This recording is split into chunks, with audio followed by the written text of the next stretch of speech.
Welcome to the No Show. My name's Andrea Edwards. My name is Joe Augustin.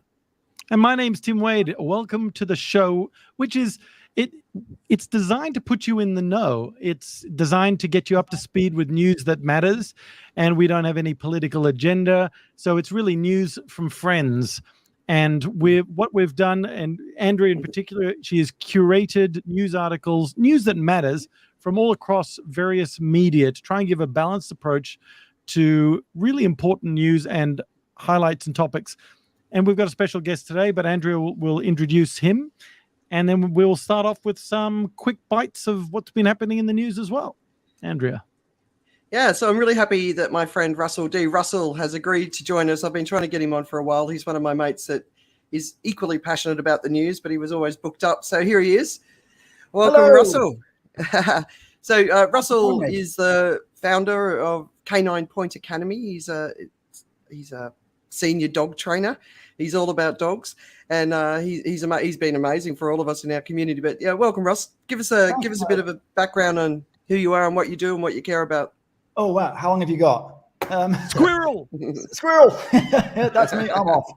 So I've been here in Phuket, knocking on for 20 years now. As you mentioned, I run Canine Point Academy. So we've got a nice high-end luxury boarding and training facility. The bulk of what we do is just looking after people's dogs, making sure that the dogs are happy, exercise, having fun, and we do some training programs as well. So that's kind of us in a nutshell. Yeah. And as a senior dog trainer, is your specialty teaching old dogs new tricks?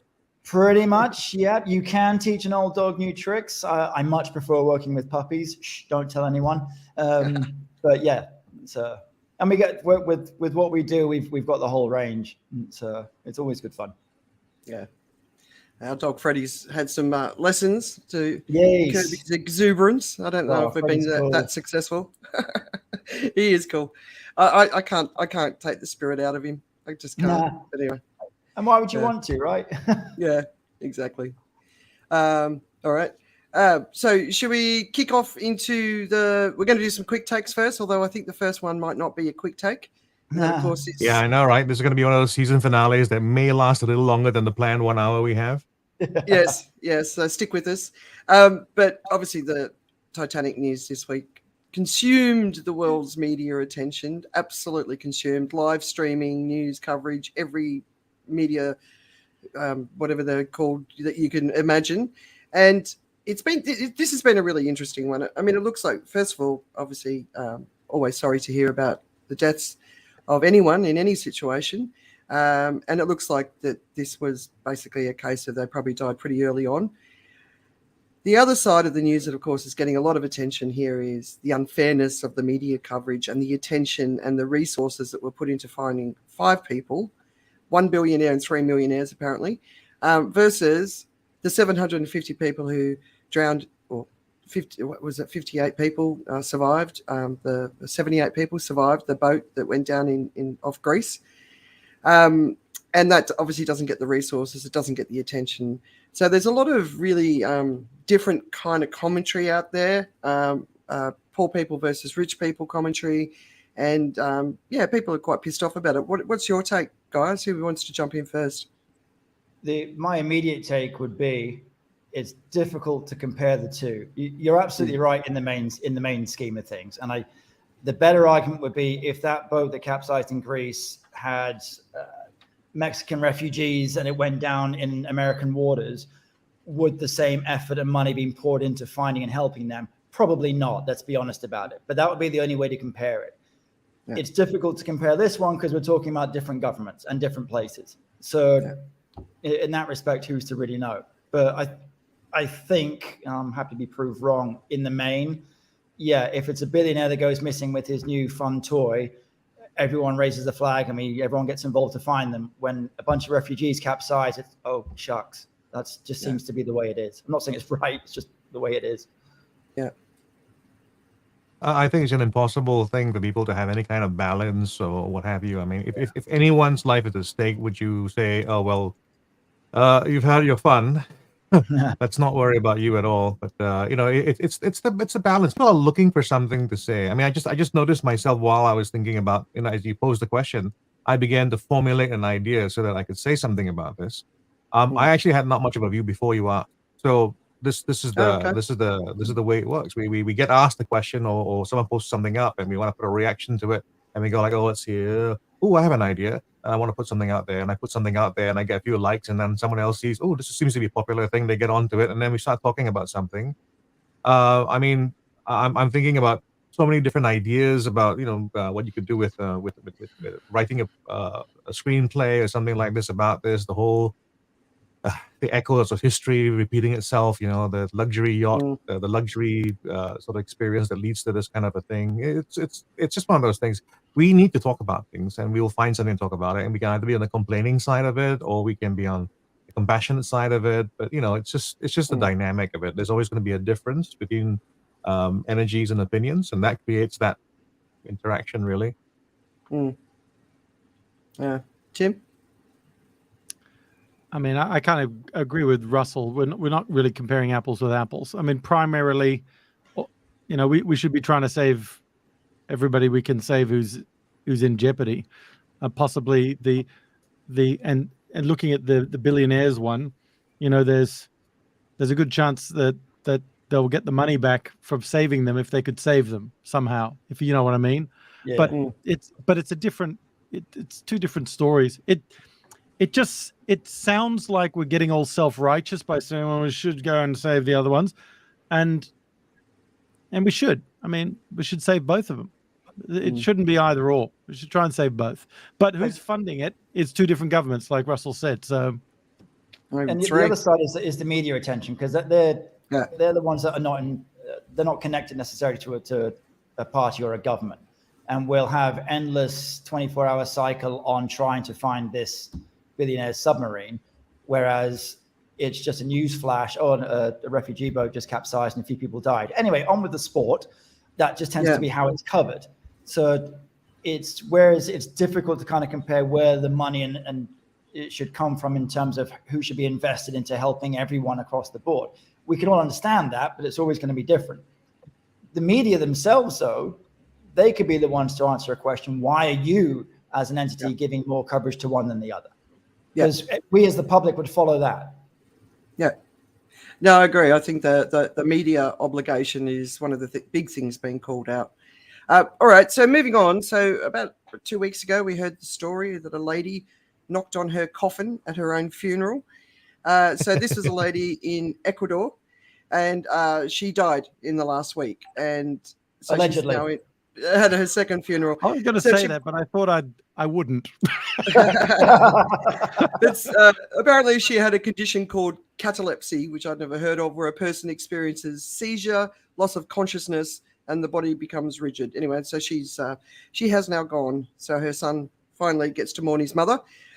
Depression among adults in the US is on the rise. According to a CDC report, 1 in 5 American adults have been diagnosed with depression. This is research conducted across all 50 states and DC. And obviously some states rank higher than others, with the Appalachian area being much more severely depressed. So basically what they found is adults living in lower income areas and regions with higher poverty rates and lower education levels, all of which negatively affect well-being and health. So, this is a story that's going to continue growing. There was a report that apparently the US and China have pledged to stabilize tense relationships after talks in Beijing. Yeah. The following day, Biden called Xi a dictator. So I'd suggest that that's probably not the best way to stabilize those tensions, and we do need those tensions stabilized. Many people will be pleased to know that Andrew Tate has been charged with rape and human trafficking. Obviously, he has massive supporters who will be against this, but, if the court case holds him to account, couldn't happen to a nicer guy. And finally, I'd love to know your opinions on this one. Just last night, apparently, Elon Musk and Mark Zuckerberg have agreed to hold a cage fight. Could they hold it in a submarine? Yeah, that could be a good idea. Yeah. Beer. Well, just outside the submarine. I mean, as men, do you feel ashamed of stories like that? No, but as a layperson, I feel ashamed that the media seem to think that's something we should care about. Right. Yeah. But I mean, this is exactly why there's the focus on the billionaires in the submarine and not the other thing. because Yeah. it's sort of it's all about celebrity and entertainment. Yeah. And the fact that the submarine's at the Titanic, if the Yeah. submarine was at a coral reef, it would kind of also be a little bit less, but Yeah. Yeah. you know, it's bringing in a whole bunch of stuff that people are connected to, and they're not connected to the boat off Greece. And Yeah. even the Andrew Tate thing, he's been charged with rape and human trafficking. That's a good thing. That's a plus, and hopefully he gets what's coming to him. But why is that like a big news thing? It's like, Oh, he has influence. He has massive influence. and that's the point. But it's because of who he is as a celebrity, rather than the Yeah. fact that he's a potentially allegedly guilty person of what he's done. Just crack Yeah. on with it. There are far more important things Has to anyone know seen the about. movie Idiocracy? Oh, we're living in idiocracy now, mate. Yeah. So the movie Idiocracy, a guy goes into a cryogenic thing and gets frozen, and then time passes, and the president of the US is a ex-wrestler. Terry Crews. Terry Crews plays the Yeah, pretty the much. character. Yeah. And it's where we're heading. Mhm. I kind of feel that we're in it. Everything was media, and Yeah. everything was promotion and product placement. The water supply had been changed by Gatorade or something or other. So it was, it's yeah. It's the dumbing down. It is a dumbing down small effect. problem with democracy, I mean- weirdly enough. So I'm going to talk about it in terms of what media and interest and stuff like that is about, right? I mean, we talk about media and the news, which actually is kind of a formalized version of gossip, right? And as human beings, we kind of go like, did you hear about did you hear about Charles? And people go like, who's Charles? We tend not to go on and on about it but we say, the head of the village has got something going on. We're interested in that because we all have a kind of a knowledge about the person, some context and what have you. So I'm not totally on, like I understand that the media is a big part of it. It's part of the mechanism of what happens. But I always feel that media is like a reflection of the human condition, right? It's the amplification of our natural way of dealing with information and tribalism and stuff like that. These are all things that are kind of built into us. Media kind of accelerates it, perhaps, but is the problem necessarily media? Because I was thinking about this whole thing this past few days, thinking about today's topic, and is it the media or is it us? Is it the human mind's design that is incapable of handling today's scenarios? Right, we have so many things to try to look out for and filter off, that we begin to gravitate much more towards the bigger things that we kind of can hold on to, because the rest of it's just too grainy and too fine for us to grab hold of. Yeah, but there's got to be a filter at some point. So all of those stories are out there. I mean, and you could argue social media, Facebook, Insta, TikTok, and all of that. That's the noise, and it's trying to put. There's so many things on there. We would never be able to get hold of absolutely everything. So at some point, a media outlet which has the grip, like if a CNN or a BBC pick up a story and run with it, we are all going to be attracted into that. And then because we're following that, now that's what all the TikTok and the Insta and everything videos are following. So that just but this is the thing, right? I mean, we assume that media is this big, large conglomerate, and it is to some extent. It's struggling to survive, because you talk about a daily audience who has a bigger daily audience every day. TikTok has more views and there's more stories getting wider coverage. There was a time when my radio show in Singapore had a higher rating than CNN in the US. So it's not as a bragging thing, but it's just how people consume news or do not consume news. We don't as much go towards these media places anymore to find news, because news is everywhere else, and we're filtering it. And there are new organizations that are creating news personalities. I mean, as a news brand online. So it's to me, it's not. I don't know. It depends where we draw the line on where media is. I mean, usually, I think the blame gets pointed at mainstream media, big media. But I think that nowadays, if you think about what normally happens, I was just going through the feed that Google offered me for things I might be interested in today, and hardly any of it was from a mainstream media source. It was linked to things I like to read, but it certainly wasn't what I was looking out for. Yeah, think Yeah. but there's a couple of Go ahead. things here I think that we could unpack. I mean, one of them is media's opportunity is the trust in their curation for the betterment of advancement of their listeners or readers or subscribers, whoever it is. So that's their opportunity. Their opportunity is if they can curate effectively for their audience. Now, the challenge is they want to grow their audience and they want to grow their advertisers because that's really their business. And so as a result, they do the clickbait. They put in the stories that people, and that's the biggest challenge. If that integrity could be there through the subscription side, that would be really interesting. But they're taking their income from multiple income streams, and the advertiser one is the big one. But then we've got the other side of the coin, which is the consumer side. And the consumer side, if we've got the article that you just talked about, depression going up. So if depression's going up, which could be a result of our ability to measure it rather than depression actually going up, but I wouldn't be surprised if a feeling of ill ease or dissatisfaction is increasing, because as things get more expensive, typically that's the pressure, and so as that sort of dissatisfaction goes up, search for entertainment goes up. If news provides that entertainment through submarines and all this other stuff, rather than feeling sad about a ship sinking, but feeling intrigued and curious about the submarine one, then that's what people are going to be more attracted to from a psychological perspective.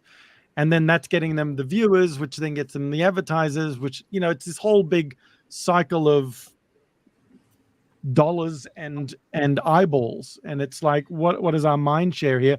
And then of course, if we're getting unhappy, our seeking out of actual news may go down if all the news is bad news, and most of the news is bad news because bad news sells.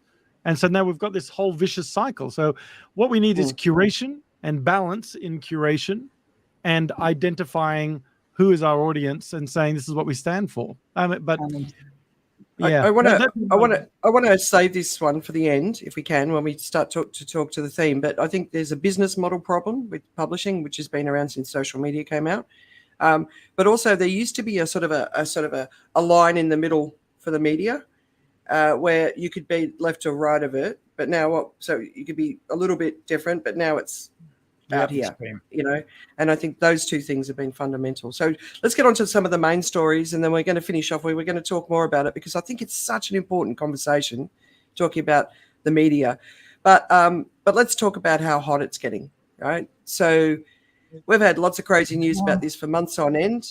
For us, being in the global south, we've experienced the extreme heat that came through in February, March and April, seeing wet bulb temperatures in the region for the first time. Not for India and Pakistan, they've had it before, but for Thailand, Vietnam, and I think even in Singapore, you guys have had humidity off the charts, right? But now, of course, the heat's moved into the northern hemisphere, and the media is going nuts about it. Finally, just recently, we saw that nearly 100 people died in India from wet bulb temperatures. But in the north, off the coast of England and Ireland, ocean temperatures are 5 degrees Celsius above normal.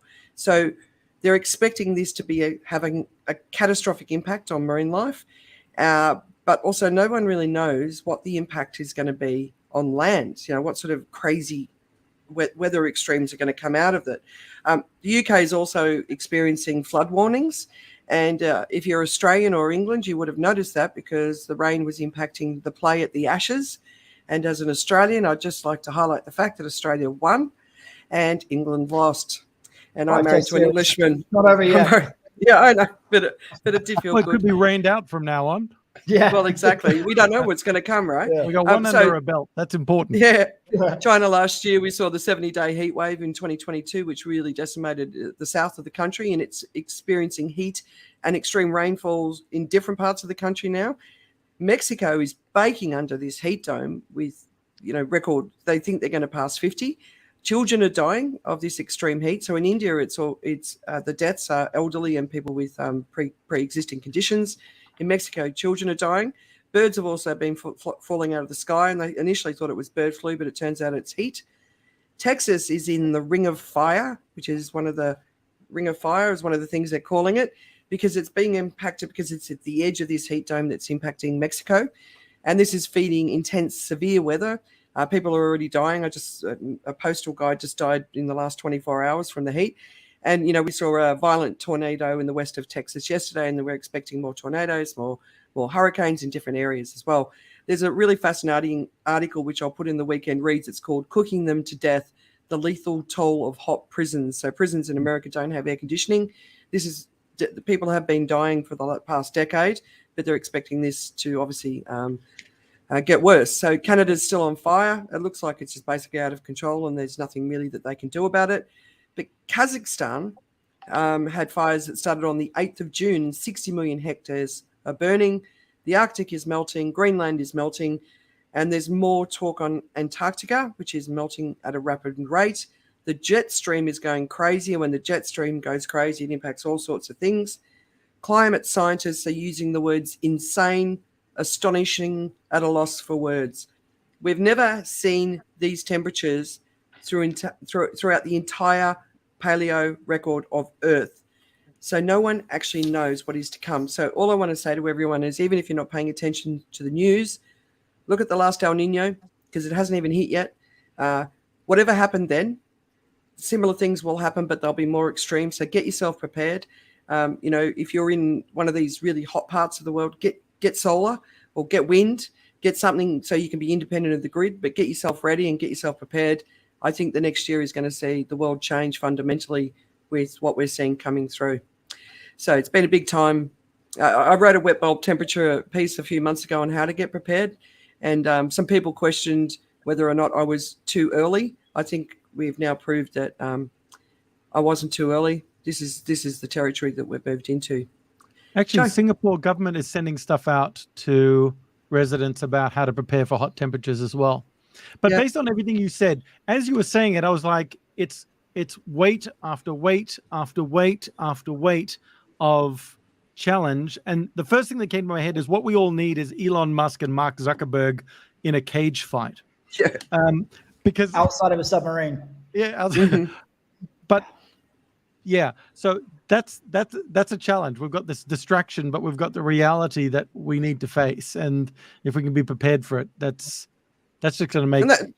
To me, the whole thing is about preparation, adaptation, and no country is prepared. None. And I saw the news about Singapore preparing this information to get citizens prepared, which, again, backed up my piece. But no country is prepared for this. It's happened much faster than anybody was expecting. People are talking about we're moving into the era of climate chaos. It's very, very scary to hear all of this, and people don't like it. And I get pushback all the time. There's an easy answer to all of this, because we're all fatalists. It will never happen to us. All right. People are not afraid of the alarm. People don't. If fire alarm goes off, you sort of look around. Someone else will go and deal with that. If you see fire, you run. That's just how we're ingrained. So we see all of these stories week after week, month after month, year after year. The earth is going to burn. We're all going to die. It's all chaos and chaos. And I'm not saying that's not going to happen, because we can see it. We can feel it. We know it's happening. It is not getting better. But my house isn't on fire. The water hasn't taken over my street yet. So I guess we're okay. It's only when that happens that people start to pay attention to it. And by that stage, it's too late. Although the water did take over where you were living last year. Yeah, but and how much has that changed? But you weren't living there then. Yeah, no, I know. My facility, we were a little island surrounded by water. Another couple of meters, we would have been flooded. So we were just lucky in that respect. Many other businesses weren't. Many other people weren't. They lost kind of everything. But Russell's point is about complacency. 100%. Yeah. And but also complacency that's backed up by the fact that people are like, what can I do about it? Short of packing up my family and moving to somewhere else, which is a huge disruption. Can I tolerate this disruption? Yeah. The other thing, Andrea, I wanted to ask you though, as you were saying about that, it's sort of, one of the things that we've been worried about and we've been talking about on the show for a while is mass migration due to climate chaos. Particularly, the example that we were talking about was the Himalayan glaciers. Once they're gone, there's no freshwater runoff from the melt because they're not there to melt, and that means there's a lot of people dependent on that water who don't have it, who will need to move somewhere else, like a couple of billion or whatever it was. But if the storms are coming in, what it might see is a change of how that water is gathered and trapped. And, you might see a lot more dams or a slightly different way of doing it. So maybe. But I think they're going to lose 80% of the glaciers by the Himalayan glaciers by 2100, right? So people go, it's 2100, it's all right. But it's obviously there's going to be glacial lake outbursts. We had one last year in Pakistan. There's 33 more at risk just in Pakistan. But I actually think the heat will be more of an issue sooner than. But yeah, I mean, but even within the countries, the migration, if everyone in the south of the US moves up into the north of the US, which, what does that look like? And there's 50, 60 million people that will probably potentially be on the move. And the people who can't move are the poorest because they can't afford to. So we've got some big times coming. And I to me, it's just like preparing yourself, because once you actually understand it, you accept it. And then you say, what can I do? What's the decisions I need to make? And how can I bring my community together so we can get prepared together? But if you just sit in this waiting for the worst to happen, then you're going to be acting when the chaos hits. And you want to. The middle ground in there is like we could all make that decision. So, right, this is what I need to do. This is what makes sense in the grander scheme of things. Right, we could all make those decisions. And then you look around at the other thousands of people that are around you that are not making those decisions, or burying their head in the sand, or just saying, I can't be bothered, I don't care. And then it comes back to, well, even if I did make that decision, it's not going to make a difference anyway. Yeah. So whatever I do, wherever I go, I'm kind of screwed either way, because you need everyone else to come along with you. And if they're not going to do that, then half of us are going to say, well, there's no point me even trying. Yeah, some will press on because, and kudos to them. And the other side to it is, it's going to be a slow burn, no pun intended, to getting to that end point where we kind of reach the point of no return or beyond, where it starts to become a big problem. It'll be a slow burn until those glaciers finally kick out. It'll be a slow burn. I don't think it will be a slow burn. In comparative terms, it'll be a slow burnout, because when that happens, it will be massively quick with the problems that we've got to face and deal with. And that's the bit we're not ready for. That's the fire. That's the fire that people, and that's what they need to see and feel. You need the heat licking at your feet before you do something. And arguably it's too late by then, because then you've got hundreds of thousands, billions of people trying to move, relocate, do something different. Whereas at the minute we talk about, well, I should relocate somewhere else with my family. It's not just about the cost. Well, you're now flying somewhere, so that's carbon that you're burning up. You shouldn't be doing that. It's where's the we need if everyone's not on board, this ain't happening. No, exactly, and that's what we've got to do, get everyone on board. And it's about, come on, get our communities prepared, because there's nowhere. You guys have asked me before, where would I go? And I don't know. I don't know the answer. There is no clear-cut answer. But there's no. We've been in the show for a while and nothing's changed. So we got you on the show, and it's your responsibility to change the world. I can do that quite easily for you. We're all screwed. Through the dog. So, yeah. Look, if the heat and climate doesn't get us, AI probably will. So or ecosystem collapse, famine. All that sort of good stuff. So we got any good news stories before? Let's go back to the Joe. Well, I don't know if you can set up this as good news. Okay, my one will be after yours will be fantastic. Okay, so what I'll do is just kind of do a segue then, because you're talking about stuff where things have to be done, and usually we talk about leadership of government and all that. It's always tough to move ahead of the trend and to be ahead of what needs to be done. So I can tell you, like, for instance, I have had some insight to what was happening in Singapore preparing for COVID and what we had to do about it. And just want to remind you about the timeline. That COVID appeared in December of 2019 in terms of being a disease to be concerned about, WHO and all that kind of stuff. And it's not to say that Singapore didn't know about this as well. We knew about it, and there's always this thing, this political and social price you pay on taking action early. There's always this thing. I mean, the best thing to have happened at the time was enough people saw it and said, "This is a big thing. We're all concerned about it. Let's close off everything. Let's stop everything." I mean, China could have really stopped the problem if they had shut down before Chinese New Year, and that would have really stopped the initial spread of it. But again, even in China, even with the data, even with the stuff that they knew as well, it was politically going to be a very, very difficult thing to say, we're going to cancel New Year, right? Would you do that? Politically, would you do that? So unfortunately, what the weather is that it's moving slower than COVID is. I mean, relatively speaking. I mean, like are you saying, everything is going to happen. It's coming. The wave is approaching, and we can see it from far away. But it's slower than what COVID did, and you saw how long we took to do and deal with COVID. So I agree with Russell to a large extent. We are screwed, but how screwed we will be, that's the big question, right? So now I can talk about slightly happier news about the COVID situation in the U.S. So nearly all COVID deaths in the U.S. now are amongst the unvaccinated. And I was looking at this article from AP, and I guess most people instantly go and say, well, that definitely says something about the whole vaccinations thing and whatever. Yes, it does. And at the same time, it doesn't. Because in the US, you have this staggering number of people who actually were not vaccinated, even though they had access to it. And you have a situation with the new variants as well, Omicron, that spreads very easily.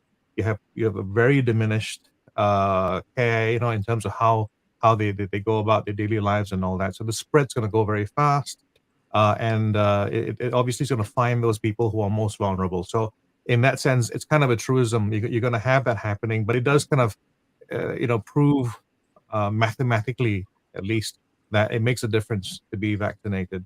But on the topic of vaccinations, there's a deadly measles outbreak that's hit children in Samoa after anti-vaccine fears. This is what happens when traditional wisdom is cast aside, and there's this new idea that that there's a whole agenda around vaccination besides just trying to save people's lives or prevent disease. So what happens is in Samoa, the vaccination rate had dropped significantly, and there were outbreaks amongst the youngsters, especially. Just to give you an idea, what a vaccination does, because we forget about these things, it helps to slow down the spread. At least in measles, it's unfortunately not. It's not a blanket statement I can make now because Omicron behaves differently for COVID. But as far as measles is concerned, the science has been in for a long time. It first of all helps prevent infection. It helps make infections less dangerous, less serious, and it really helps reduce the spread of the disease. And to give you an idea why it's so bad is like without immunization, let's talk about Omicron and your environment right now, COVID, right? You know how easy it spreads? You hear about people getting COVID now all the time, and you go like, that's just the way it is. Omicron spreads with an R factor of about 4. To give you an idea about measles, if you have an unvaccinated group of people, the R factor is between 12 and 18. Oh, wow. So it's that dangerous. If you have unvaccinated young populations, populations, just to say for everyone, what you have is kindle that's waiting for a fire to come, and it's going to spread really quickly. And that's what's happening right now in Samoa. And hopefully it's not something that that reflects itself in larger US societies, because over there, at least what you've got pockets of people who are unvaccinated, but they're amongst a larger population that is. So that kind of helps. Yeah. My argument for this is going to dive straight into what we were talking about earlier in terms of the news and where we consume news and information from. And you made the point that, a lot of people now will consume news from the likes of Facebook, Insta, TikTok, rather than going to a quote unquote mainstream news outlet. So if every Joe blogs and we're now giving voice and opinion to individuals, and that individual, for whatever reason, believes that if I take a vitamin C tablet and rub that green leaf on my elbow, I will not get measles or whatever. And that we've given them a voice. If they get a following, and off we go. And that takes hold in a chunk of population that will believe that. We don't have, I remember growing up, you'd watch the news and you would believe what the guy on the news was saying. You had a trust in that outlet, in that person, in that individual, that what they were saying was true. Now, is that being completely naive? Were we being naive at that state to believe that was truth, and actually what they were peddling was some fictitious lies? Who knows? But now that we've all got these voices, there's so many different opinions, and that's all it really is for other people to listen to. And if it resonates with something inside of you, you'll say, well, yeah, actually, I believe that. I don't believe that vaccine is going to work. It's going to kill my child. I don't believe that the glaciers are melting. I don't believe any of these things. And I believe these things instead. And so by having outlets, but the idea of social media was to bring us together, right? And all it's managed to do is push us further apart. I did a climate courage with Andy Milroy, who's a technology analyst, and he was talking about how social media is a tool of propaganda for many, many countries around the world, and they're spreading this disinformation. So we'll see, like, whatever his name is, Robert Jr., the Kennedy that's going, whatever, who's a vaccine, whatever. What's the word? Anti-vaxxer, that's it. Thanks. And my brain's not working properly. But there's this active division going on, and where basically there's a puppet master who's playing us all off against each other. So, but yeah, it's a massive problem. It really is a massive problem, and I don't know how we solve it. How do we get to that consensus where we do what's good for the majority of the people, right? Yes, to me, that's what it's always about. I know everything. The answer to the question is no. One of the things we can do about it is, and this goes against free speech, but there's got to be accountability. And so we're using market economy in the spread of information. So we're using market economy ideas. Let the market decide whether this business survives and everything else. We're using that for information. Let the market decide whether they trust this person and want to listen to them. Change the channel. It's your responsibility. Drink responsibly. There's got to be some sort of accountability. So if AI was running it, they're going to go, well, hang on a minute. The computer would go, that's a lie. And if I've been programmed for truth and that's not true, then that person needs to be punished by, taking away their credits or something or other. And, if you fast forward into an AI ruled sort of thing, that would be kind of the way it happens. I mean, it sounds to some people like China, but it sounds very Black Mirror. But so there's an element of accountability. And then we've got this cultural wave of speak your truth. Speak your truth. So everyone's speaking their truth, but speaking your truth doesn't mean you're speaking the truth. You're speaking. And so I get speaking your perspective and speaking your feelings, but maybe we shouldn't call it speaking your truth, because I think we're blurring the definition of the word truth. And if I'm an influencer, the challenge then is an integrity challenge when I get sponsorship. And I think that's what happened to the news. So it's just like, wow, everybody trusts you. Like you're saying, we're naive. When everyone trusts you, if you tell them this, they're going to do what we want. And so then that's sort of brought it into play. So what we're getting now is we're getting a distrust. We're getting a distrust of the media, which we'll talk about later. And it's going to, well, I trust my friends. But we're kind of into the blind leading the blind, because a guy that spent his entire life, researching vaccines and has an autistic kid has been invited to debate an anti-vaxxer who's got political ambitions. And he said, no, I'm not going to do that. I've written the book. I've got the expertise. And then he's scared. All right. Do you want to move on so we keep try and get through all of this? Tim, do you want to? Yeah. You got a great story. I got a great story. Now, having made all the comments about what about this nonsense news that we put up there all the time, I think sometimes having a laugh in the midst of the heaviness is important to give us a bit of a break so that we can process the heaviness in that break, so long as we process the heaviness and don't just dismiss and forget about it, if that makes sense. Okay. So I'm gonna tell you a ridiculous story, but I love it so much. Anyway, this is an awesome story. Randy R. Dub Williams, a late night slow jams DJ from San Diego, spent his life attempting to visit every country in the world. With just one UN recognized nation left to visit, he decided to buy an 11.07 acre plot of empty arid land in the California desert to build a new country named after his radio show. Today, he is known as the Sultan of Slowjamistan. I love it. And officially declared independence from the United States of America at 12:26 p.m. on the 1st of December 2021, as he broadcasts a secession live from his open-air government office in Dublandia. Remember, he was from Slow Jams and Randy R. Dub Williams, right? So it's Dublandia. Dublandia is the capital of the Republic of Slowjamistan. And the Republic has all the trappings of a fledgling nation state. It issues its own passports. It flies its own flags. It prints its own currency, which is the double or the double. And has a national anthem that's played on state occasions. It claims over 500 registered citizens, while 4,500 more are said to have been conditionally approved or are waiting in line for citizenship. It's officially named the United Territories of the Sovereign Nation of the People's Republic of Slowjamistan. Williams' self-declared country is located off California State Route 78. It's a 2.5-hour drive northwest of San Diego.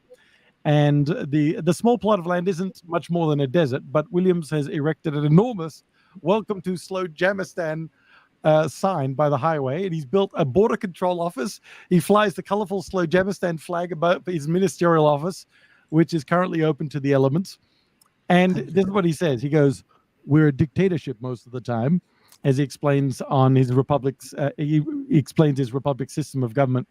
On occasion, we'll hold special voting ceremonies and referendums. Recently, I allowed citizens to vote on what should be our national fruit, which I gotta love. What our national sport and even what our national animal should be named. Williams liked to pose for photographs to make public addresses wearing his bright green Sultan's uniform, complete with faux military awards, gold epaulets, and tinted sunglasses. He hires border guards and surrounds himself with security when he hosts events in the Republic of Slowjamistan, and enforces a list of prohibitions that all citizens and visitors have to follow in order to avoid banishment. Currently, those prohibitions include Crocs. So you're not allowed to wear Crocs, which I think is very sensible. I mean, really, I think this is. We can all get on board with that. More, I think that needs to be adopted into the UN, something or other. Yeah. He also prohibits mumble rap, and people who put their feet on the dashboard. You'll be thrown out for that. Yeah. Anyway, back to the news. I don't know what mumble rap is. Earlier about that mass migration, I know where I'm going. Yeah, exactly. Well, it's already hot there. Right, yeah. All right, Russ, your view of the San Diego. Of the beautiful stuff that's going on in the UK with Boris Johnson. Oh dear. Oh yeah. Where do you start? I mean, it's almost like the Americans kind of sat there for a while and go, you know, look, our democratic political system is completely, insert expletive here, up. And the Brits took one look at it and said, hold my beer. Yeah. And here we are. That's, in the nutshell, that's kind of where we're at with the UK and UK politics at the minute. And the show, and that's all it is, the theatre that is Boris Johnson has just been, it's been rumbling on for years, and it rumbled off a cliff, and we thought that was the end of it. And yet it just carries on and on and on. And I can't help but feel that where we are now, in particular with a story that just won't die, comes from the likes of someone like Trump, who is of the view that just say whatever you want to say it enough times. It doesn't matter how much truth or view people throw at you, ignore it, keep saying what you know. And eventually people will just give up because they know you're not going to move. And so people give up, and it just allows him to carry on. And that's what Johnson has done. He's like, I'm going to stick to my line. I'm going to keep doing what I do. And that's going to be the way it is. And it just means that all we end up doing is talking about it and dealing with it and the aftermath of it, which holds the rest of us back from actually collectively moving on in some manner of forward direction. So the latest thing being about the honors and the gongs that he's given out to his team, which is the right of every outgoing prime minister anyway. It has always struck me as a bit of a shambles, but it seems in particular this time round, given the shambles that his government was, and in particular, just, here you go, guys, I'm just going to give them out as smarties. So it just makes a mockery of the whole political system as a whole, which is. I want to say we need another submarine, but I'm not saying that because that would be insensitive. Yeah, and I'm not saying you're wrong. Yeah, but I think this the fact that Sunak's not getting sort of involved to sort of maybe change things. Your hands are tied. His hands are tied. Because and the point is now we are so polarized. There is no middle ground anymore. The middle ground died a long time ago. So if you believe this, which is your right, you can believe this side of events. But if you believe that, it means in today's political world that you hate this. Yeah. And that might not be true. You might actually like both. But to the outside view, well, you said this, that means you hate this. You said this, it means you think this. And that's not true. But truth doesn't seem to matter these days. So if Sunak comes in and throws his weight behind, he's just going to be pushed to one extreme and left dangling there. And that may work for him, it may not. If he doesn't say anything, well, he's pushed to the other extreme. He's being a coward. He should get involved. He's a weak leader. Maybe he's doing the right thing by just keeping his head in the sand and letting this pass, and we will eventually kind of move on. No one's going to sit here and just say, look, Sunak's got his hands tied. He's in a bit of a rough spot. You've got to give him a bit of leeway. Boris is being an idiot. Can we all come together? But that middle ground doesn't exist anymore. When's the next election? Next year. Sorry? Next, so that's soon. Yeah, but I don't really see Starmer as I don't feel a lot of hope for him. The Labor Party needs to get themselves sorted out and get themselves a decent leader that the country is all comfortable in voting for, and they've just never been able to do it. No. Bigger than that would be the Liberal Democrats need to get their collective heads out the sand. Because at this point, you're looking at a bit like, again, and I do compare it to the US in some respects. You've got the Democrats, Republicans, you've got Labor and the Tories, and you're looking at both going, really? Don't like either of them. Yeah. Yep. Yeah, I mean, seriously, I'm just like, I'm not liking either of that. So at least in the UK, we do have a teeny tiny third party called the Liberal Democrats. And if there was ever a time for someone to come through, you'd have thought now would be it. And you don't even hear from them.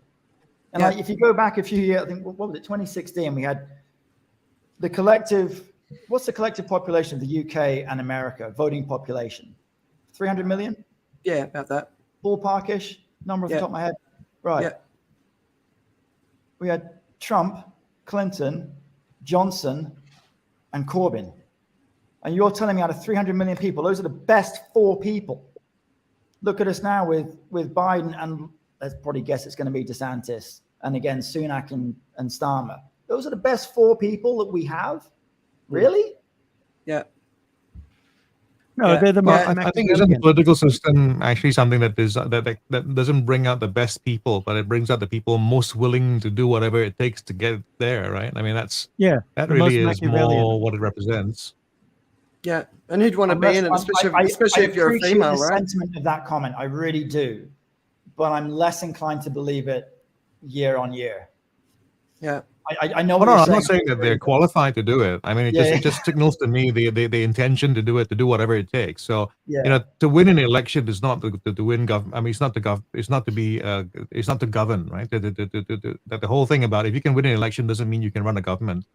That really are two separate things, and they usually are in conflict with each other, because what you have to do to win the election is do the popular thing, and to run a government, what you have to do is to do the less popular thing, but the good thing. Yeah. It's Game It's of tough. Thrones, really. We're just Yeah, looking at it's Game tough. of Thrones right now. Yeah, but it's time for revolution, right across the board. All right, All let's right. not say that. We'll get shut down. Yeah. It is in many ways in many countries. So just a couple of good or great announcements as far as the environment goes. On June the 18th, Swiss voters have backed a new law that seeks to accelerate the country's shift from fossil fuels to renewable energies and net zero emissions by 2050. I hate net zero by 2050 personally, but 59.1% of the voters were in favour of it, except for the right-wing Swiss People's Party. So the right-wing anti-climate action is coming up across the board, and we've got more and more people moving to the right, countries that is. But anyway, 2 years ago they tried something and they basically narrowly failed. And according to the Greens, the Swiss people listened to the advice of experts and not the lies distributed in people's letterboxes by opponents.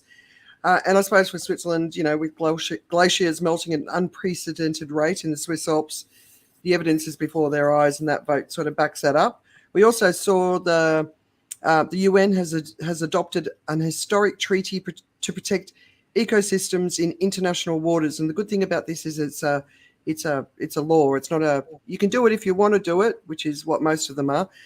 So it's the first international treaty to protect the high seas, and is a landmark environmental accord designed to protect ecosystems vital to humanity. Guterres said it's a historic achievement. And here's the interesting thing. They've been sort of banging together the details of this for 15 years. They finally agreed on the text for the treaty in March after a final flurry of talks.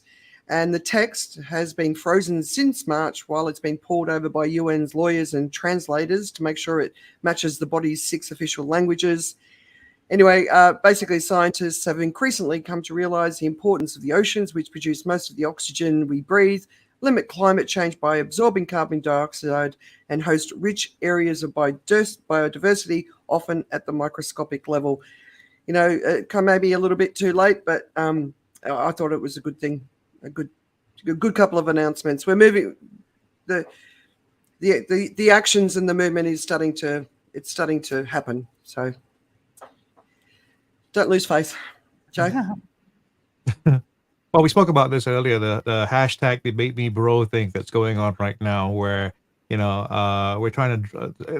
It's usually the anti-vaxxers who are trying to draw out the people who are proponents of science and evidence and all that out into an argument.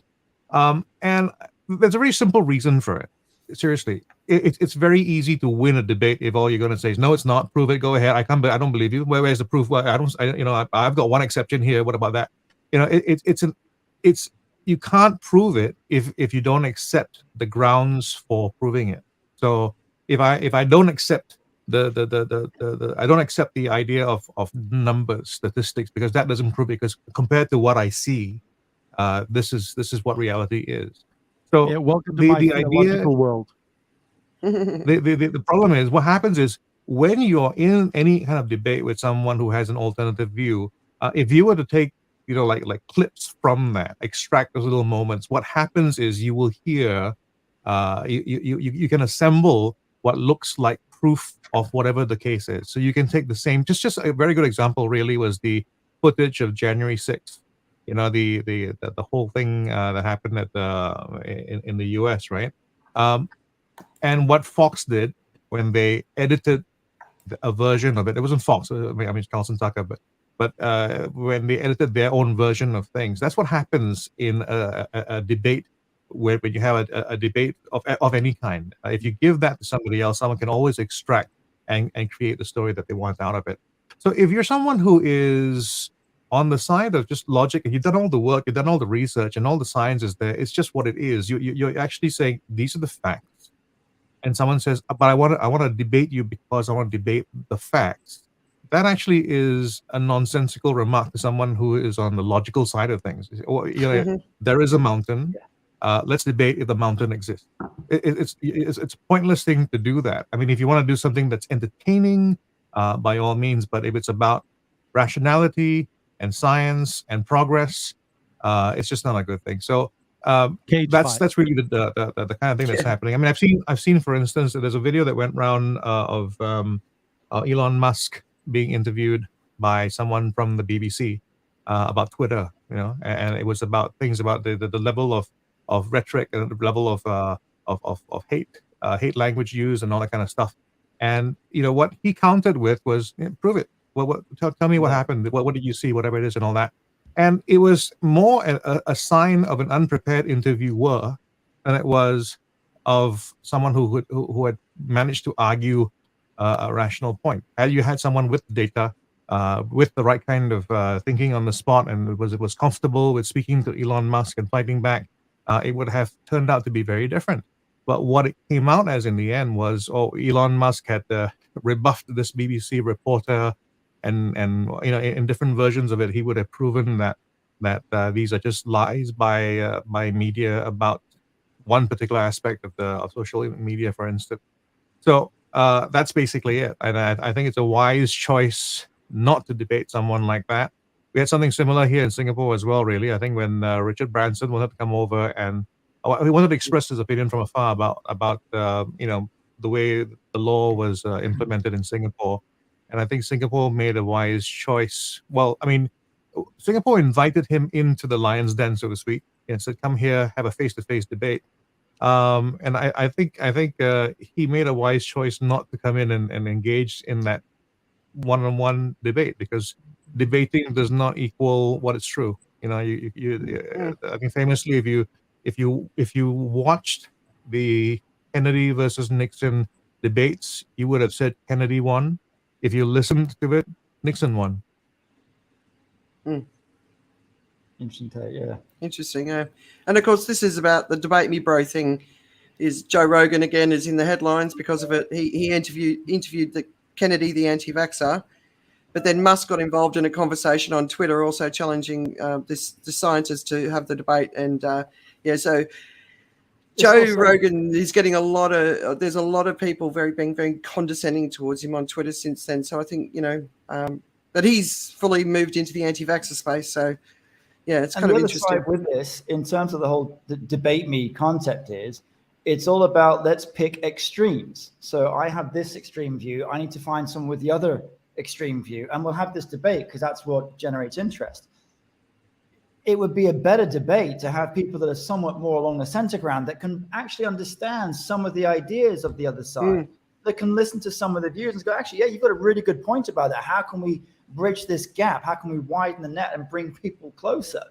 Yeah. And certainly in terms of what we see from a media level, whether it's the news, a podcast, Joe Rogan, whoever, it's usually about, I need to sell this, so let's have the biggest fight that we can have. And the way to do that is to have two opposing views. And I know these people are never going to agree. Yep.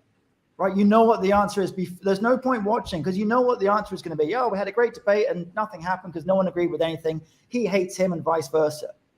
How does that benefit anyone? These are not the people I'm interested in listening to or watching or taking part in. I don't care because it means nothing and nothing's going to happen. Give me people that I can talk to and I can engage with. I might not agree with them. I might think they're wrong, but at least we can have a conversation, maybe learn about why they think that and actually have some evidence as to why. And then maybe we can start to move forward. Yep. It's wrestling, Absolutely. isn't it? Sorry? Yeah. It's wrestling. Yeah. It's exactly what I was kind of thinking there. I was saying that the problem with it is actually wrestling, what we get kind of drawn to. And how many of us would tune in for a pay-per-view between two reasonably fit people with slightly differing opinions? Well, that's the cage fight, isn't it? Yeah. Between Musk and Zuckerberg. I think Elon Musk and Zuckerberg actually have pretty extreme views in terms of what they're looking at, and I think Zuckerberg is all about. I mean, okay, Elon Musk is all about extreme, free speech and stuff like that. Zuckerberg is on the idea of actually controlling the, like having some controls and stuff and all that. So they will. I think they represent a really good fight in terms of an intellectual debate. I'm not sure if I'm interested in the physical aspect of things, though. Yeah. I liked your comment that you have an idea of what Musk represents. I don't anymore. I have no idea what he represents. He says this and he does that, and he says this and he does that. No, I well and truly lost track of him. All right, Tim, next one. Got to keep moving. Yeah, okay. We mentioned this earlier in the quick takes, and there have been other boat tragedies since this happened, but the Greek boat disaster has had more than 700 people on board, and so far 78 are confirmed dead. I don't know what the number is right now. 100 were rescued, and we wait to hear the full extent of the casualty. The terrible part of this story is that the hull was locked, and it was full of women and children.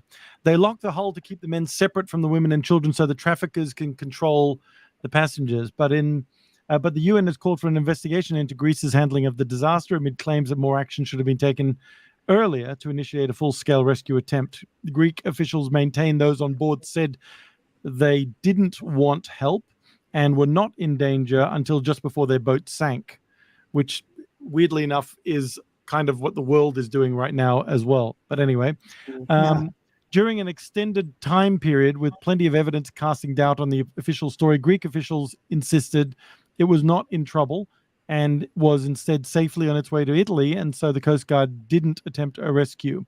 But the evidence doesn't seem to back up this position.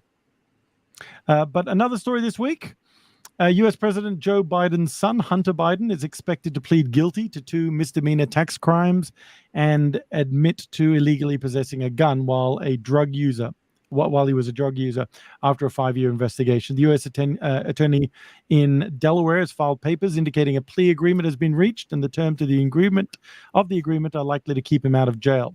Top Republicans have called it evidence of a 2-tiered system of justice. But in theory, the president's son still faces a maximum penalty of a year in prison on each of the tax charges and 10 years in prison on the gun charge, the Justice Department said in a statement. The judge was appointed by Trump, but the GOP is spinning this story in all directions, so it's creating more chaos and division. Yeah, I mean, America, I think all countries, once they elect a new president, there kind of needs to be, I know this is completely in the face of opposition and what that's all about, but there kind of needs to be a media blackout. Well, not media blackout. There needs to be you're not allowed to talk bad about the incumbent lot until they've got like 18 months under their belt to screw everything up. Or something like that, just give them a go. Because otherwise we're cutting them down at the legs all the time and they can't do anything. And while that's about power struggles and Game of Thrones, it's crippling the country. Yeah. And whichever country that's happening in. That's what we were talking about in the UK now with Sunak and Johnson and all that. Just, we can't move forward. Yeah. It's mudslinging. I mean, this is why America voted in Trump, I think, in the first place, because finally there was a bit of a loose cannon that might actually do something to disrupt a bunch of stuff. But unfortunately, he was insane. Yeah. And the show that's going on in the US Senate at the moment, if you haven't seen it, like Biden's impeached. I mean, the entire Democratic, all the senators came down and were pointing at McCarthy saying, shame, shame, shame, when they tried to censure Adam Scher, I think his surname is. The show continues. All right, Russ? Yeah. This kind of matches what we're talking about, really. So, yeah, the concept of true democracy being incompatible with capitalism. I think in and of itself, there's a debate as to whether democracy, in the way that we banned that word around, actually works in its entirety. And I think that would be a fairly interesting debate going back to that sort of topic. But on this article was saying around 72% of the world's population live under some form of authoritarian rule, which in some ways is quite baffling as a high number, but in other ways you kind of think, okay, I guess I can get behind that. Whereas 38% of the world's population live in countries that can be characterized as not free from decisions, not free from voting, etc. So the problem with democracy, or what we view as democracy these days, is there's a decline on one hand because voters are being brainwashed, as we discussed earlier, by the propaganda and the chaos that's being infiltrated on social media, whether it's by AI, whether it's by governments or just individuals spouting their opinions. And democracy is just not working in the way that we thought it was kind of going to work. And this combination of capitalism and democracy as an idealism, was to bring prosperity and progress to everyone that adopts it. That's the idea. And there's an argument that after the fall of the Berlin Wall, globalization went into massive overdrive, and everyone's like, yeah, correct, this is all good. But then the financial crisis brought this collective delusion to a complete stop. And that was the end. So members of the generation that have come of age during the crisis of 2008 have had to kind of adjust to this new reality that we're unlikely to be better off than our parents or the generation before. And even before the financial crisis, the Asian crisis of the late 90s showed that many in the developing world that opened up one markets to international capital, in a sense, can be a recipe for disaster in and of itself. So combinations of authoritarianism and market control seemed to be like a natural response to that. Secondly, the progress brought by democracy and capitalism was supposed to give rise to yet more democracy. Checks and balances will be put in place. There'd be an end to corruption, and an educated population, choose those words carefully, would choose the right leaders. So rather than campaigning based on outdated ideologies, we'd have people that would compete for voters by appealing to a median voter, bringing in moderation to previously divided societies. Is that anything of what we're seeing these days? Mm-hmm. No. Corruption very much on the rise.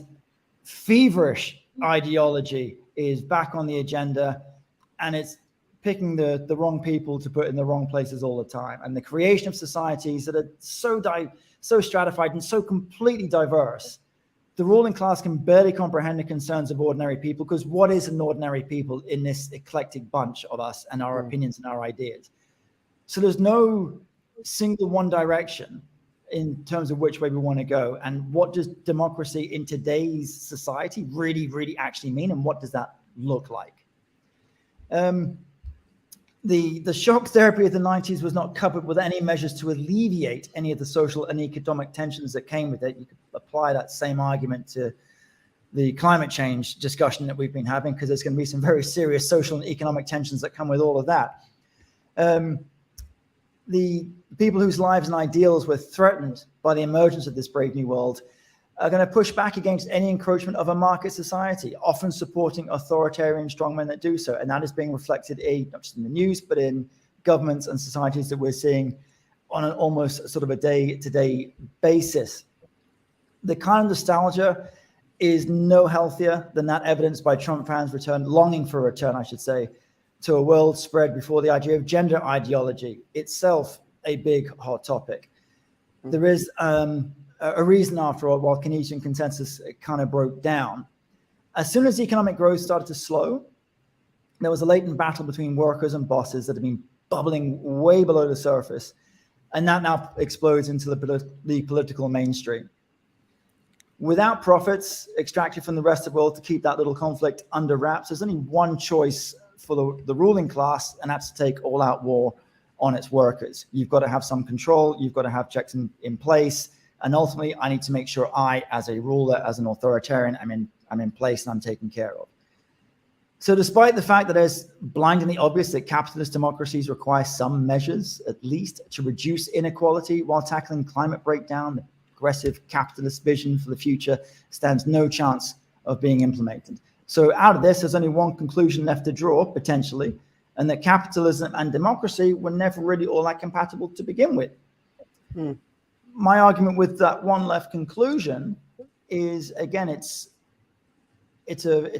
forget the word I'm looking for here, but it basically says that doesn't work, so something else has to. I just can't help but feel that, again, there's got to be a middle ground in there somewhere in terms of socialism is bad, capitalism is great. Can't we have both?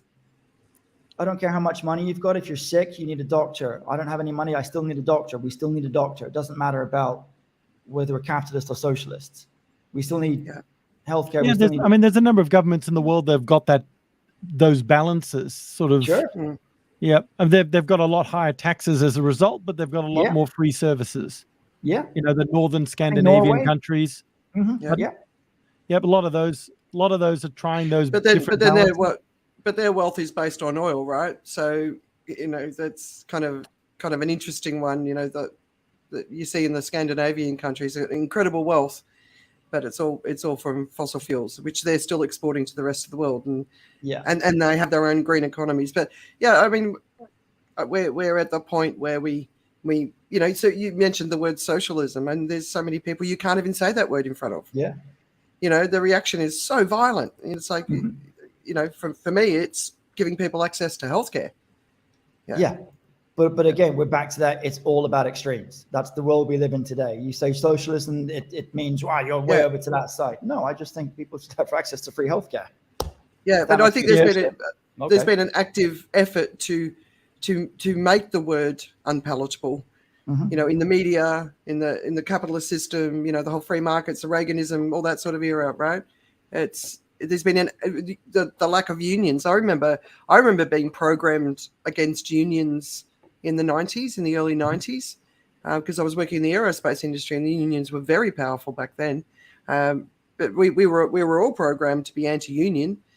And now you kind of look at some of the union activity, especially going on in the UK, right? They're doing an amazing job. We're being very French in the UK at the minute. We're just striking left, right, and centre. Yeah, they're not protesting. Yeah. All right. So, because I think we can actually bring this one into the thing, but just a couple of articles that I recommend in the reads. So there's an article titled "Catch-22: Scientific Communication Failures Linked to Faster Rising Seas," and this is in the Hill. And so basically, the climate scientists have been blamed for not communicating effectively with governments about the risks that we all face. So that's been a really interesting conversation on social media, especially the Twitter sort of climate conversation. Yeah, given the so Bureau we couldn't find the conversation, is what you're saying. Yeah. Nice. The Bureau of Meteorology in Australia is very respected, and even with the former Liberal government maintained that respect.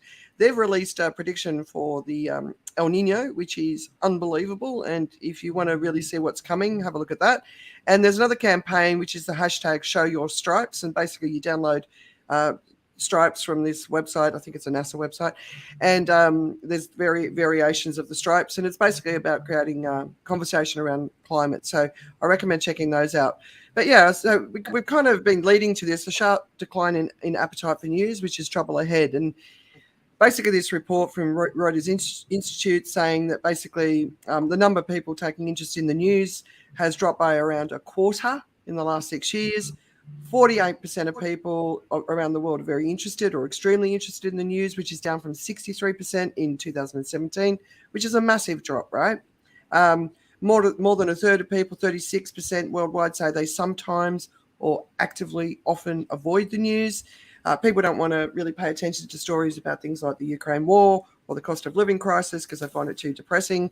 But what I found really interesting is TikTok and Instagram have both seen increases in use. So for Instagram, it's 14% of people, and for TikTok, it's 6%. But for young people on TikTok, 20% of 18 to 24-year-olds get news from TikTok, which is up from 15% last year. And they are basically getting their news from celebrities, influencers, or ordinary creators, which is what we're doing here, rather than the mainstream news outlets. So, you know, I always talk about the business problem that the news industry's had since basically this century. They don't know how to make money doing what they do. So then it's become this, you know, clickbait type sort of mentality, get the eyeballs at any cost. There's also been a massive sort of shift in the type of news. So the left-leaning media is a much smaller group, but the right-leaning media is much, much wider. And there's a graphic that I need to find again that sort of demonstrates this. So I don't think this is good news. First of all, people are switching off at a time when they probably need to be paying attention. But also the shift of how people are getting news means we're going to have less and less. The sources of news that are the most reliable potentially could fail because they can't make any money. And then we could be even in bigger crisis with disinformation and misinformation. So anyway, over you guys. What do you think?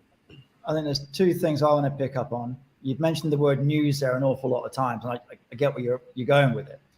But if I'm reading something off someone on TikTok or Facebook, that's not news. That's their opinion. That's their thought process. That's their feelings about a situation or a given thing. That's not news. In terms of the left and right debate, I think you're right and wrong. There's very much that division between how the left and the right portray the news. I don't think it's a size issue. I don't think that the right is bigger in what they're doing than the left. I think they're fairly equitable. I think the problem is the right stick with their story, they spout their line, and they go hard at it and they don't shift. The left just spend too much time trying to discredit or disprove the right, and at the same time try and back up their own arguments, cover their mistakes, admit to a mistake, and they spend too much time shooting themselves in the foot rather than, again, worrying about what is, and there we use the word carefully, what is that truth? And that usually is what sits in the middle somewhere. Interesting. So the comment that you made about the media. So there's you know how they do those sort of visuals where they show, like, you know, an industry and all the different components within the industry. So there's one visual. I'll find it. I'll get it for you. Like an infographic. Yeah, kind of. Yeah, where they show the left media, which is actually quite small and tight, and it's not extreme. Whereas on the right, there's actually many, many more media sources that sit in that category, and it's much more extreme. So that I don't think that really helps. But yeah. Tim? I mean, from a commercial perspective, right? I mean, you talk about right wing and left wing. It's one thing about the nature of the beast, right? Yeah. Someone who's left wing has deep thoughts about things and is trying to take many views in the world isn't the sort of person to go out there and buy something to represent exactly what he stands for. Whereas the right, you know, they kind of are expressive economically. So I can really relate to the idea why would you appeal to them? If I was a commercial entity, you know, I would try to appeal to them because I can sell them stuff ultimately, because they'll buy stuff, they'll subscribe to this, you know, they'll do whatever. So you have on the right, you have commercialism and what have you. On the left, you have Patreon. You know, it's like, yeah, you know, if you believe in what we do, buy me a coffee, contribute a little bit here and there. You know. Yeah, that's a really good point. What I find interesting is that it's always left wing and right wing. What about the body and the head and the brain in the middle? Yeah, and the heart. Absolutely. Where did that go? Yeah, because I think this is where news media could have a curated influence. Sure. And I think Russell mentioned it a bit earlier, is to have that discussion to go, here are both sides of the argument. But but I guess there's two things that are pressures on them. One is time pressure of the eyeball, and the interest level is getting faster and faster and faster. So it's almost like, here's the opinion. But can I just challenge the idea of two sides of the argument? Because I think that's part of the problem, right? This idea that both sides of the argument are valid. So the media is been trying to present two sides of the argument where potentially one side of the argument actually doesn't have a right to exist, and we actually just need to get the one side of the argument because there's actually no argument. This is a fact. This is happening. We need to do something about it. And we've got this idea that, well, you need to have both sides. And so the BBC's been called out for it tremendously in the last sort of few years, right? So to me, it goes back to the debate me bro thing, right? Well, it's about also the design of it, right? So I think when you think about what the design of something is, you have the law of unexpected consequences, right? You'll design something and say, this done this way, ideally should produce this result. And then you get something else and you go like, oh, that's not what I meant.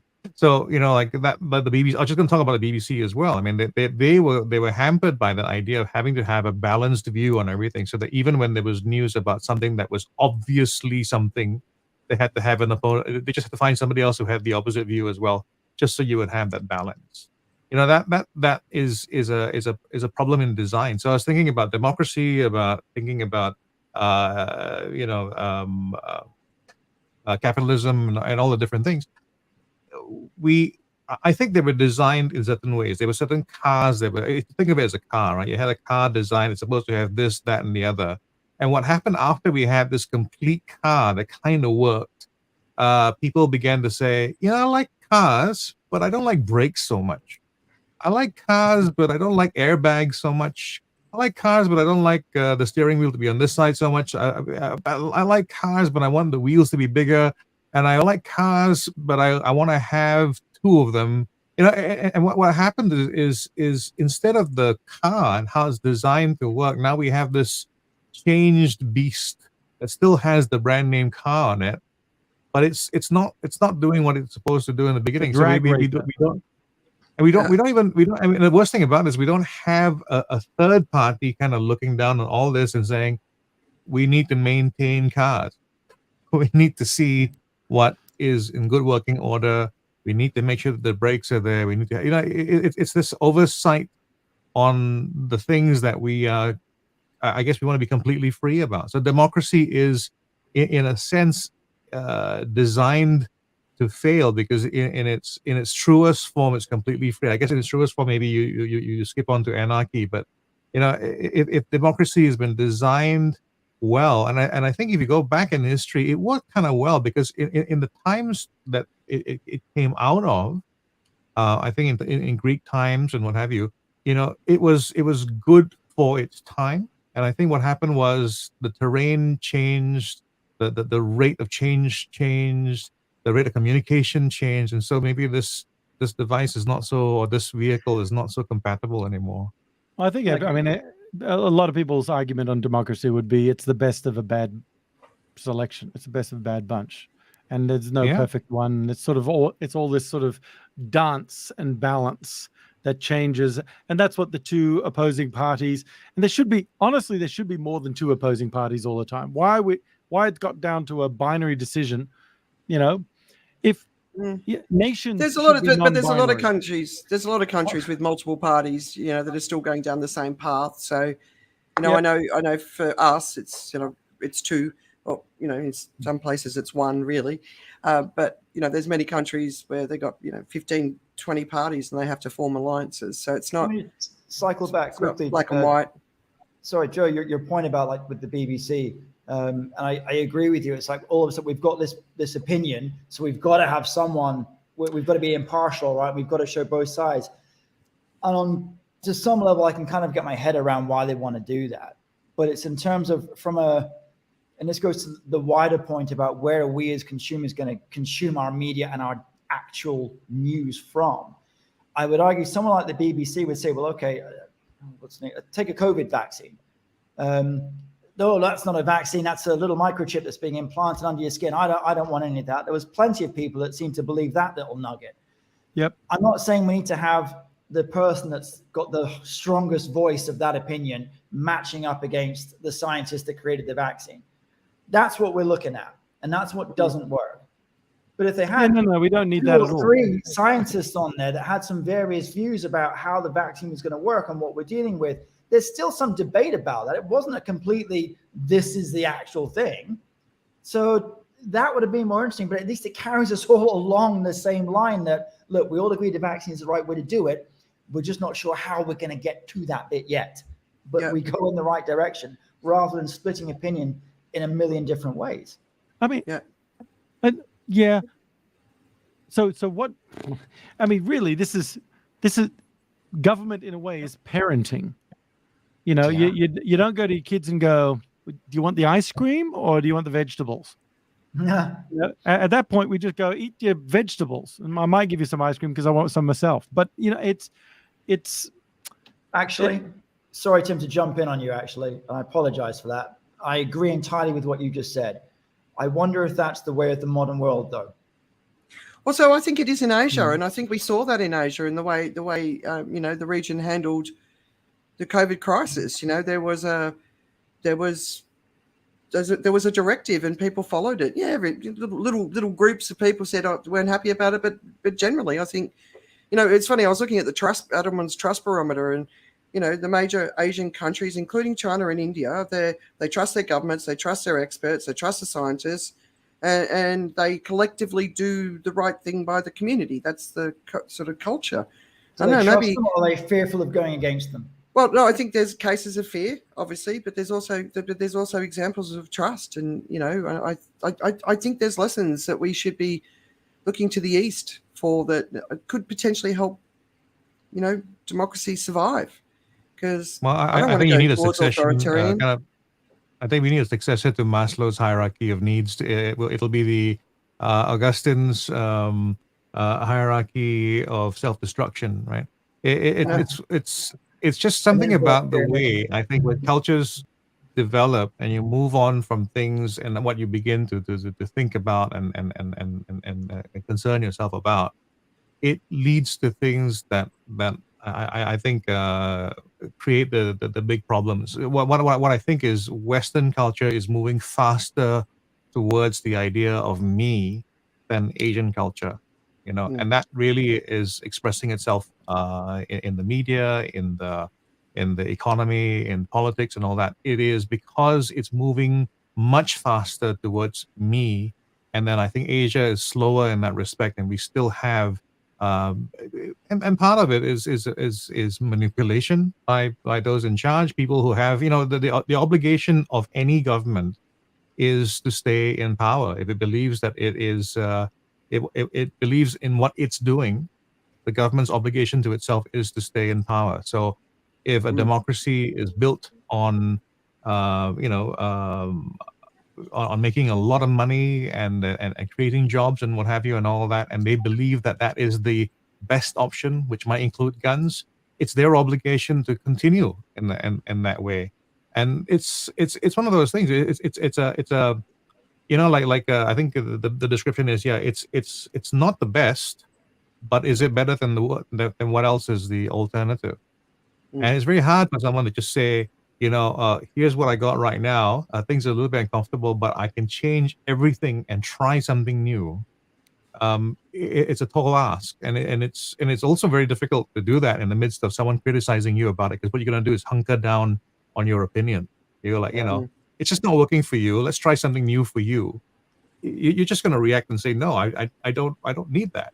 You stay where you are, stay in your lane, all that kind of thing. Yeah, but one way or another, we've got to address it, right? We've got to address the amount of money in politics and the lobbying. We've got to address the imbalance in the media. We've got to look at the trust issues that are just getting worse and worse and worse.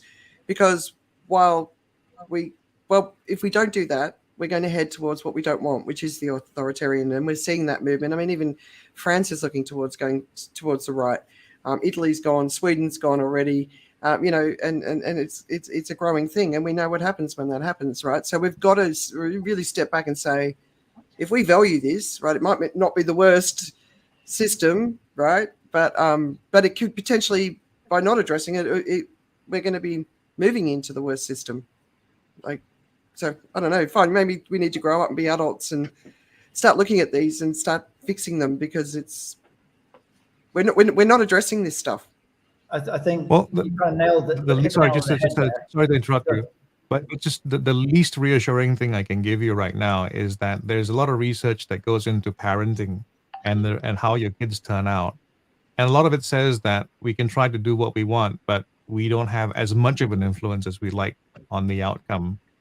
Although I'll say that a lot of us are pretty good parents, but we know good parents who haven't had great kids. It happened as well. Yeah, I think Biden was a good dad. Yeah, I kind of think this kind of circles back to where we were at the beginning, in terms of the idiocracy argument, which I completely buy into. And we're trying to have a very, very adult conversation about adult issues that are very serious. And you need adults, and I exclude myself from that completely. You need adults and serious people to have those conversations. You don't need the idiots. And we're living in a world where I can't call you an idiot because I might hurt your feelings, and you've got to be included. No, sorry. That's okay. It's your truth. Speak your truth. No, I don't care about your truths. Keep them in a box. Go back to your coloring. The adults need to talk and do stuff. And we can't have one without the other. So either we're going to have the adults in a room making some serious decisions, saying, and I know this sounds very authoritarian, but if that's the way it goes to drag us all in the right direction, I'm all for it. Yeah, and in the meantime, we need to look at what's destroying the trust in the systems and the institutions. We're destroying the education. Is a good start. Yeah, but we're destroying the education system. So of course, there's going to be a lack of intelligence. We're destroying the medical system. We're destroying the legal system. We're destroying the institutions that actually make us stronger. And that to me, that's another big part of it. And the adults need to talk about that. So the one big problem that describes just about everything now is unqualified participants. Yeah. Yes. Yeah. So which is all of us. Taking that note, I've got a great idea. I reckon we can solve this. Tim, you've nailed it. And Joe, brilliant point. To secure the future, make Russell the head of the world. Yeah, the education should start with watching Idiocracy. Okay, That's what you're heading to. That's why you're not in charge. That's why I'm not in charge. I'm okay with that. Yeah. Anyway, But, but we got big issues to overcome. No question. No one's in disagreement in many ways, from the environment to politics to democracy. But what's keeping you guys distracted? What are you taking a break with? In a good way or a bad way? Okay, I'll start. So I finally watched something on a TV show, because if you've been following what I've been doing on the No Show, it's been study. But I've been on holidays for a couple of weeks, which is great. This last week I started watching Silo. Has anyone seen that? Yeah. It's on Apple TV. Yeah, dystopian future, right? Yeah, but I really quite like it, and it sort of links a little bit to what we've just been talking about. I think I'm not quite there yet. If you've seen the end, I don't know. Actually, it's still being produced. It's still coming out on Friday, but today. But I've been watching that, which is pretty good. And today I went to. I got to share this with everybody because it's so ridiculous and awesome. I went to the Museum of Ice Cream, which is also why Russell. Yeah, it's why I shouldn't be running the country either. But I love. First of all, it's such a ridiculous name that I had to go. And it was daddy-daughter day. You saw her just now. She wandered in. She's 7. And so we went to the Museum of Ice Cream. I think I ate more ice cream than her, to be honest, especially from my vegetables versus ice cream argument I just put on earlier. But I loved it. It was fun. It was really good. Yeah. And I think going to places like that, it was creative art with an ice cream theme and a playground stuff inside. And the amount of adults playing in there was really great. It was great to see adults playing, and it was there's a few adults who were just sitting there going, "This is stupid. I don't know why I'm here. Cost too much money." But but there was a bunch that were just we're on jumping castles. We never get to be on jumping castles. It was awesome. Hey, but you didn't. Have you watched? Did you watch Ted Lasso? Oh, I haven't yet. I've been saving that for this week. Okay. I've been saving that. Well, basically because I would sit down with my wife, so we watch. She likes dystopian stuff, so we started watching Silo, and actually I like sci-fi stuff, so that kind of worked. But she's not terribly interested in Ted Lasso, so I kind of have to do that next week until I can drag her into it. Yeah, but I love if you can sneak the fact that football's involved past her, I think she'll like it. Which actually she's okay with football. She doesn't like rom-coms and that sort of relational, that sort of stuff anyway. But yeah, otherwise we get on famously.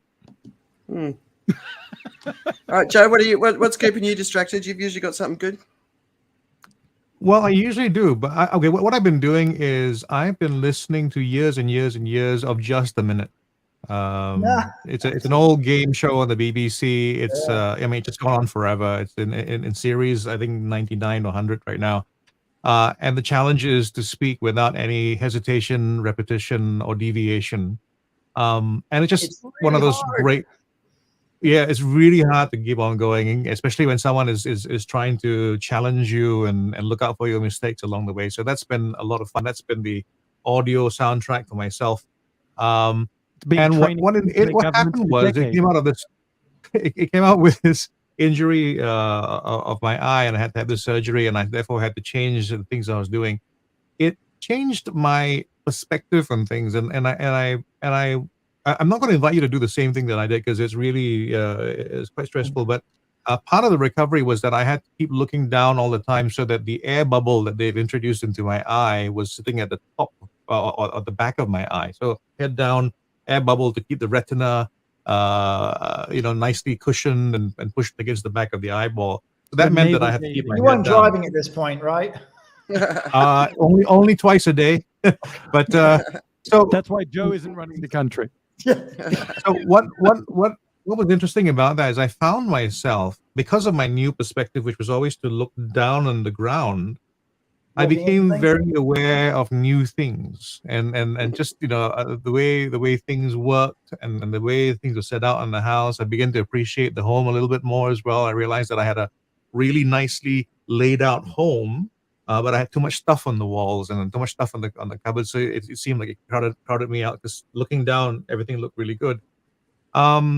It also gave me a sense of that idea of being, because I was unable to be distracted by a lot of things. I wasn't distracted by a lot of things. I was able to be with my thoughts a bit more and think about things and resolve to do things. But now that I'm standing back up again, I'm not doing, because I've been distracted again. But that whole idea of doing something, it's kind of a meditation, really. You're taking yourself away from the usual stimulus and having your head down. So those two things have kept me going this past few days, past few weeks actually. And I like to recommend, if you're keen to find them, download BBC Sounds, and you can have several seasons of Just a Minute. And if you can find alternative sources, they're literally almost 100 seasons of Just a Minute. Right. Okay. Yeah, I'll vouch for that. I'm on the BBC Sounds. I haven't listened to Just a Minute for a while, but it's a terrific show. It really is good fun. And so, Yeah. I've got a couple of else? things. Yeah, I've got a couple of things for you. Just from a reading perspective, and very eclectic. I know went through my list earlier. I thought this is a bit wild, so bear with me. So well, you're obviously eclectic, because you seem like a really nice person and a Liverpool supporter. You're right. I mean, how does that work? It doesn't. It doesn't work at all. There's something wrong with you. That's why you're not running the government. There's exceptions to every rule. So from a bedtime reading perspective, I've just got into reading a few Jack Reacher novels. I don't know if you've ever read any. Let's be honest, they're rubbish, but they're just so easy.